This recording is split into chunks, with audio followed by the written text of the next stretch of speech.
we as a group believe that the death penalty is inhumane and should be abolished. Serial killings, murders of multiple people, and political assassinations.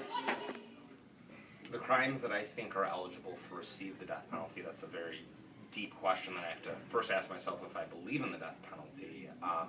But if so, I would say it would have to be somewhere in the murdering line. If someone murdered other people, then maybe that would be the appropriate crime. It depends too if it was in self-defense, if it was you were murdering because you couldn't afford enough food for your family, but you needed to get some, so it was in desperation, that was the only way you could survive.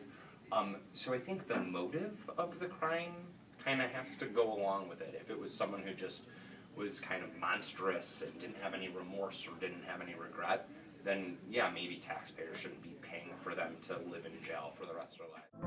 In some countries, people are executed for being homosexual. Women are executed for allowing themselves to be raped in some Middle Eastern countries. I'm completely guessing on this question. If I were to guess how many people have been executed, I would guess the answer would be between 5 and 10 people. My guess, I really don't know, obviously, but I do know that the state of Texas has the most executions every year, and I believe their number is around 30 a year. And so my guess is roughly 150. 778 people were executed in 2013. In 2013, 15% more people were sentenced to death and killed than in 2012. Capital punishment is expensive, so I would say around 200,000. The question was, what is the cost of capital punishment? From a literal perspective, the literal costs are today the cost of the injectable that they use to terminate somebody's life, as well as all of the personnel that has to be in attendance and participating in the process.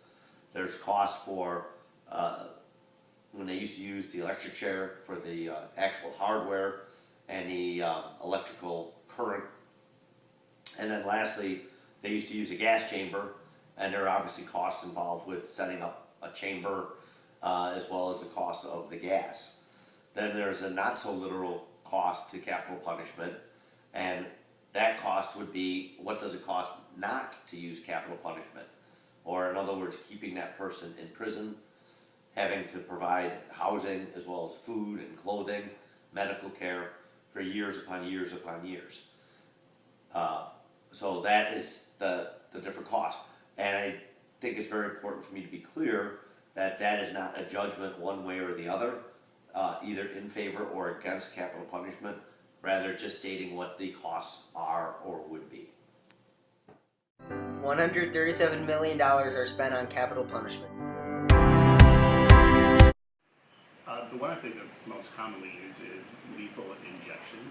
And I know there was a story in the paper just 2 days ago, I think it was in Indiana, where they had 2 executions scheduled for the same night, and something went wrong on the first attempt to execute the person.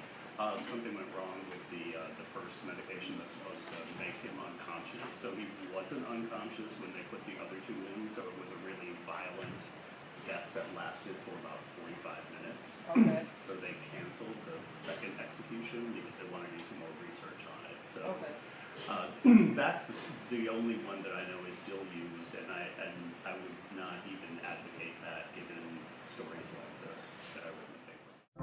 Many countries still allow hanging, stoning, and beheading. Saudi Arabia and Sudan both allow crucifixion. The death penalty is the ultimate denial of human rights. What punishment is more cruel and unusual than death? If you are passionate about ending capital punishment, visit www.amnesty.org to see where